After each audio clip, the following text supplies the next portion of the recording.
Kasaragod കുമ്പളയിലെ toll പിരിവിനെതിരെ പ്രതിഷേധം കടുപ്പിക്കാൻ action committee. Toll പ്ലാസയ്ക്ക് മുന്നിൽ AK Ashraf MLA ഇന്നു മുതൽ അനിശ്ചിതകാല സത്യാഗ്രഹം തുടങ്ങും. ഹൈക്കോടതിയിലുള്ള ഹർജിയിൽ തീർപ്പുണ്ടാകും വരെ ടോൾ പിരിക്കരുതെന്നാണ് ആവശ്യം. അരുൺ പൊപ്രമ്പയുണ്ട് കൂടുതൽ വിവരങ്ങളുമായി. അരുൺ പൊപ്രമ്പ, ഇന്നലെ കണ്ടതൊരു ടെസ്റ്റ് ഡോസ് മാത്രമാണെന്ന് തോന്നുന്നു. ഇന്നു മുതൽ അനിശ്ചിതകാല സമരം തുടങ്ങുകയാണ് AK അഷ്റഫിന്റെ നേതൃത്വത്തിൽ. എപ്പോഴാണ് സമരപരിപാടികളൊക്കെ ആരംഭിക്കുക?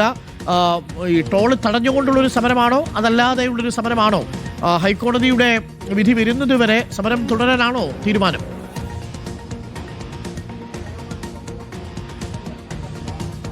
അരുൺകുമാർ, അല്പസമയത്തിനകം MLA നേതൃത്വത്തിലുള്ള സമരം ആരംഭിക്കും. ഞാനിപ്പോൾ ഉള്ളത് കുമ്പളയിലെ ടോൾ പ്ലാസയ്ക്ക് മുന്നിലാണ്. ഇപ്പോൾ നമുക്ക് കാണാം, വാഹനങ്ങൾ ടോൾ നൽകിയാണ് ഇപ്പോൾ ഇതിലൂടെ കടന്നു പോകുന്നത്. ഇന്നലെ വലിയ പ്രതിഷേധമുണ്ടായിരുന്നു.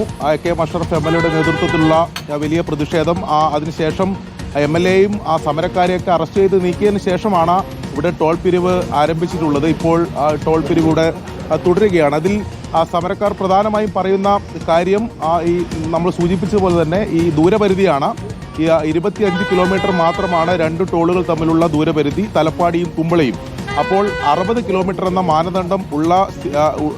മാനദണ്ഡമുണ്ട്. അത് ലംഘിച്ചുകൊണ്ട് നിയമവിരുദ്ധമായാണ് ഇവിടെ ടോൾ പിരിക്കുന്നത് എന്നതാണ് സമരസമിതി പ്രധാനമായും ചൂണ്ടിക്കാണിക്കുന്നത്. ഹൈക്കോടതിയിൽ ഹർജി ഉൾപ്പെടെയുണ്ട്.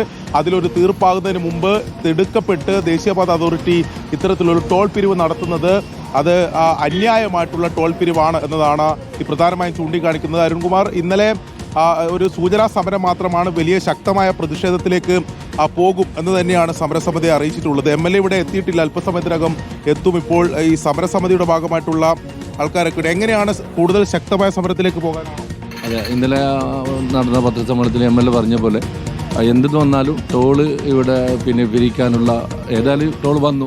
ഇപ്പം അതിനെതിരെ ഉള്ള ഒരു ശക്തമായ സമരം. ടോള് തടഞ്ഞുകൊണ്ടുള്ള പ്രതിഷേധത്തിലേക്കാണോ? എങ്ങനെയാണ് നിങ്ങളുടെ ഒരു സമരം? അങ്ങനെയല്ല, ഇപ്പോൾ തീരുമാനിച്ചിട്ടുള്ളത് MLA നേതൃത്വത്തിൽ ഒരു പ്രതിഷേധ സംഗമം തീർക്കാൻ വേണ്ടിയിട്ടുള്ള ഇതാണ് ഇപ്പോൾ തീരുമാനിച്ചിട്ടുള്ളത് സമരം. അരുൺകുമാർ, MLA നേതൃത്വത്തിൽ ഈ ടോൾ പ്ലാസയ്ക്ക് മുന്നിൽ കുത്തിയിരുന്നുകൊണ്ട് പ്രതിഷേധിക്കുക എന്നതാണ് ഇവരുടെ തീരുമാനം. അങ്ങനെ ഒരു MLA തന്നെ ഈ ടോൾ പ്ലാസയ്ക്ക് മുന്നിൽ ഇത്തരത്തിലൊരു ഒരു അസാധാരണമായിട്ടുള്ളൊരു സമരത്തിലേക്ക് പോവുകയാണ്. അങ്ങനെ എത്ര സമയം അത്തരം സമരം നീണ്ടു നിൽക്കും? അനിശ്ചിതകാലത്തേക്കാണ് സമരം പ്രഖ്യാപിച്ചിട്ടുള്ളത്. എങ്ങനെയായിരിക്കും ഇതിലൊരു സമവായത്തിലെത്തുക എന്നത് വളരെ പ്രധാനപ്പെട്ടതാണ്. ദേശീയപാത അതോറിറ്റി ഏതെങ്കിലും തരത്തിൽ ഇതിൽ നിന്ന് പിന്നോട്ട് പോകാൻ തയ്യാറായിട്ടില്ല. അവർ ഇന്നലെ വൈകിട്ട് ഇറക്കിയ വിശദീകരണക്കുറിപ്പിൽ പറയുന്നത് ഇപ്പോൾ ഹൈക്കോടതിയിൽ നിന്നൊരു തീർപ്പ് വരുന്നതുവരെ ടോൾ പിരിക്കരുത് എന്നുള്ളതാണ് ഇപ്പോൾ MLA ആവശ്യം.